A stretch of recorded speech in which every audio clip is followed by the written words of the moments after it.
কিন্তু শব্দ। Hello everyone, আসসালামু আলাইকুম। সবাই কেমন আছেন? আশা করি আল্লাহর রহমতে সবাই ভালো আছেন। আমি আলহামদুলিল্লাহ ভালো আছি। আসলে ভালো তো থাকতেই হবে। ভালো থাকার জন্য আমাদের সারাদিনই চেষ্টা, প্রতিদিনের মূল শুরুটাই তো আসলে আমরা করি ভালো থাকার জন্য। তো আজ আমি আপনাদের সাথে আজকে রান্নাবান্না নিয়ে ভিডিওটা শেয়ার করব। তো প্রথমে আমি ফুলকপি বানিয়ে নিলাম, তারপর ফুলকপির ডাঁটা দিয়ে গাজর আলু দিয়ে একটা ভাজি করেছি। ফুলকপিটা অনেকক্ষণ পানিতে ভিজিয়ে রেখেছি যদি পোকা থাকে তার জন্য। তো আমাদের এখানে আমরা যেহেতু গ্রামে থাকি, তো আমাদের এখানে গ্রামে আমরা যেটা ভাবি আর কি, যে এটা আপনাদের জন্য একটা টিপসও হতে পারে, যে এলাকার ফুলকপিগুলো যখন বাজারে আনা হয় আমরা এটাই ভেবে নিতে পারি, বৃষ্টি না হলে ফুলকপিতে কখনো পোকা হয় না। খুব বেশিরভাগই পোকা হয় না, আর মাঝে মধ্যে তো একটা থেকেই যায়। তারপরও একটা নিশ্চিন্ত আছে যে বৃষ্টি না হলে ফুলকপিতে পোকা হয় না। আমাদের এখানে বৃষ্টির আগে বলা হয় যে বৃষ্টির আগে যা কপি খাওয়ার খেয়ে নাও, বৃষ্টি হলে তার খাইতে পারবে না, কারণ বৃষ্টি হলে খুব বেশি পোকা, মানে কাটতেই দেখা যায় পোকা। তো এখানে ফুলকপি বসিয়ে দিলাম, আপনারা দেখে নিলেন। অন্যদিকে বাজিটা আসলে বাচ্চাদের জন্য, বাচ্চারা কিছুই খেতে চায় না। ওই বাজিতে জানেন কোনো কিছুই দিইনি, শুধু পেঁয়াজ দিয়ে, কাঁচামরিচ মোটেই দিইনি, পেঁয়াজ দিয়ে হলুদের গুঁড়া, লবণ আর ধনিয়া গুঁড়া দিয়ে এভাবে বাচ্চাদের জন্য ভাজি করা হয়। আর এদিকে বসিয়ে দিয়েছি টমেটো দিয়ে টক রান্না করব। তো এটা আজ আমরা দুপুরের জন্য খাবো, তো রাতেও হয়ে যাবে, রাতে আর রান্না করতে হবে না।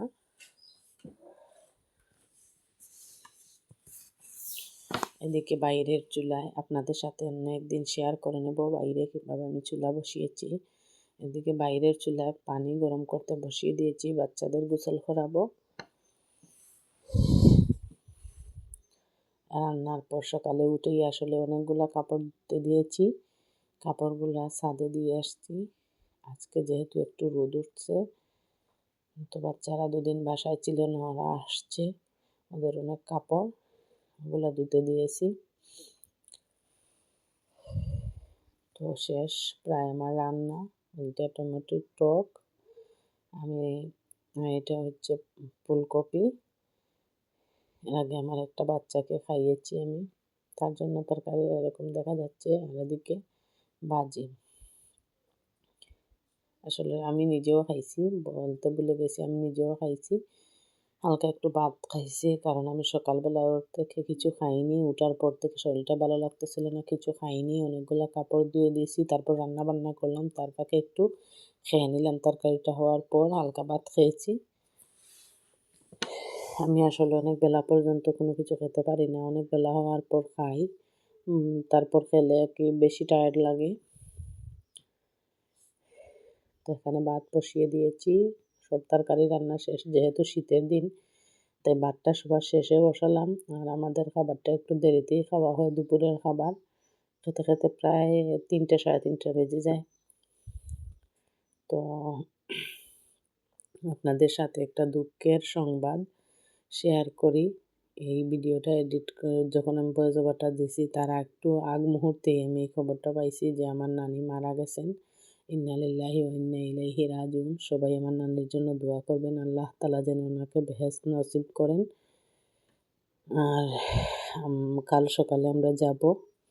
রাত্রে খবর পাইছি 9টার দিকে, যখন আমি এই ভিডিওটার ভয়েস ওভার দিচ্ছিলাম। তো সবাই ওনার জন্য দোয়া করবেন, সাথে আমার জন্য, আমার আম্মুর জন্য দোয়া করবেন। কাল সকালে আমরা যাব ওনার জানাজায়, আমরা সবাই যাব ওনাকে দেখতে। তো এর 2 দিন আগে মাত্র আমার ভাই তার নতুন বউকে নিয়ে ওরা দাওয়াত খেয়ে আসছে। তো আলহামদুলিল্লাহ, সবাই দোয়া করবেন। আল্লাহ হাফিজ।